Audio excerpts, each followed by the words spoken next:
नमस्कार, मैं हूं अंशुमान। क्रिप्टो काउंटर पर आपका स्वागत है। आज क्रिप्टो बाजार में सुबह सुस्ती थी, लेकिन दोपहर 3 बजे के आसपास बाजार हरे निशान में वापस लौटा है। हालांकि बढ़त मामूली रही है। तो चलिए चलते हैं बाजार के भीतर और देखते हैं कि आज क्या हुआ। बिटकॉइन करीब 1,13,000 के आसपास है। पिछले 24 घंटे में हम हल्की बढ़त दिखाई दी है। बाजार की तेजी में ताकत नहीं है, क्योंकि बड़े कॉर्पोरेट अब तेजी से ट्रेजरी में बिटकॉइन जोड़ नहीं रहे हैं।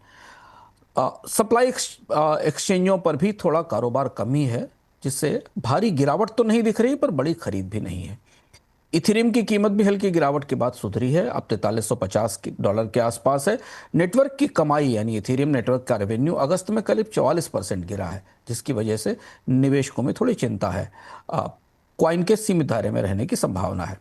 सोलाना तेजी से ऊपर आया है, 2% की बढ़त के साथ 218 पर है। नेटवर्क रेवेन्यू में अच्छी ग्रोथ है, लेकिन निवेशकों के लिए सतर्कता जरूरी है। डॉजी कॉइन में 7% की बढ़त दिखाई दी, क्योंकि अमेरिका में इसका एक ETF आने की उम्मीद जगी है और इसलिए सोशल मीडिया पर खूब चर्चा हो रही है। मिड कैप टोकन्स में हाइपर लिक्विड जैसे प्रोजेक्ट जो कि डिसेंट्रलाइज फाइनेंस में आगे हैं, उन्हें अच्छा समर्थन मिल रहा है। इनकी ऑर्डर बुक और एक्सचेंज को लेकर खतरा बना हुआ है। इंस्टीट्यूशनल एक्टिविटीज़ में बड़े निवेशकों की गतिविधियों में हांगकांग के हैशकी ग्रुप ने करीब $500 मिलियन की एक क्रिप्टो ट्रेजरी लॉन्च की है। ये फंड बिटकॉइन, इथेरियम और वेब3 प्रोजेक्ट में निवेश करेगा। इधर फिलहाल बड़े कॉर्पोरेट्स की बिटकॉइन खरीद रुकी हुई है, लेकिन माइक्रो स्ट्रेटजी जैसी कुछ कंपनियां और कुछ छोटे निवेशक छोटे स्तर पर बिटकॉइन की खरीद कर रहे हैं। रिटेल सेगमेंट में खुदरा निवेशकों के बीच डॉजी कॉइन का जलवा है और चर्चा भी है। डॉजी कॉइन का ETF आने की खबर की वजह से सोशल मीडिया पर इसकी खासी खासी चर्चा हुई। डॉजी कॉइन ETF सर्च में भी है। नए निवेशक तो रुचि ले रहे हैं, लेकिन पुराने निवेशक थोड़े सतर्क हैं। फियर और ग्रीड इंडेक्स, जो कि क्रिप्टो के बाजार का मिजाज बताता है, 51 पर है। यानी ना निवेशकों में ज़्यादा डर है, ना ज़्यादा लालच। मूड बिल्कुल बैलेंस है, संतुलित बना हुआ है। XRP क्लाउड माइनिंग में अब ट्रेंड में आया है, जिससे इसमें एक्सचेंज के जरिए निवेश बढ़ा है। आज रेगुलेटरी डेवलपमेंट महत्वपूर्ण है। कई अलग अलग देशों के नियामकों ने महत्वपूर्ण फैसले लिए हैं। जैसे ताइवान में क्रिप्टो एक्सचेंज को अब लोकल स्तर पर कंपनी के तौर पर रजिस्टर करना जरूरी है। वहां पर नया आवास कानून लागू हो गया है। वहां कारोबार करने वाले सभी एक्सचेंज ताइवान की कंपनियां बनेंगे और उसके बाद वो कारोबार कर सकेंगे। अमेरिका में स्टेबल कॉइन ट्रस्ट एक्ट आने वाला है, जिसके बाद स्टेबल कॉइन रिजर्व पर निगरानी रखने का एक नया नियामक ढांचा बनेगा। अफ्रीका में भी क्रिप्टो तेजी से फैल रहा है। घाना ने पहली बार एक्सचेंज और टोकन के लिए सख्त नियम लागू किए हैं। एक्सचेंज और कॉर्पोरेट घटनाक्रम में हैशके का जो $500 मिलियन का फंड है, इसे इंस्टीट्यूशनल निवेशकों के लिए एक बड़ा अवसर माना जा रहा है। और हांगकांग तेजी से इंस्टीट्यूशनल इन्वेस्टमेंट में क्रिप्टो में बड़ी संस्थाओं के निवेश का एक जरिया बनकर निकल रहा है। हाइपर लिक्विड जैसे जो डिसेंट्रलाइज फाइनेंस है, उनका TVL, टोटल वैल्यू लॉक्ड, और वॉल्यूम तेजी से बढ़ रहा है। वैसे पिछले 24 घंटे में किसी बड़े ग्लोबल एक्सचेंज पर किसी हैक या आउटेज की खबर नहीं है, पर DeFi और Web3 की दुनिया से अच्छी खबरें हैं। सोलाना की DeFi TVL ने करीब करीब $9.3 बिलियन का स्तर पार कर लिया है, और ये इथेरियम और BNB के बाद स्मार्ट के बाद तीसरे नंबर का सबसे बड़ा DeFi कॉइन बन गया है। लीडो का TVL भी करीब $13.9 बिलियन है, और ये भी अभी लिक्विड स्टेकिंग में नंबर 1 बना हुआ है।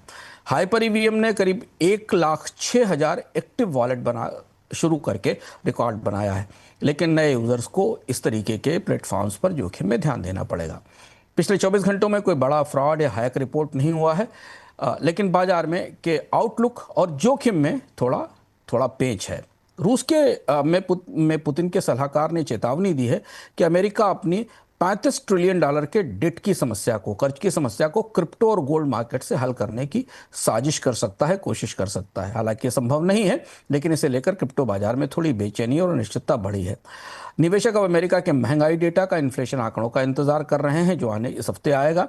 नए रेगुलेशन आने वाले हैं इथेरियम को लेकर, और इस वजह से इथेरियम में 4480 का जो रेजिस्टेंस लेवल है, उस पर लोगों की निगाह बनी हुई है। आ गए हम आज के क्रिप्टो ज्ञान पर। बीते दिनों में आपने मेकर डाओ में गवर्नेंस वोटिंग की चर्चा सुनी होगी।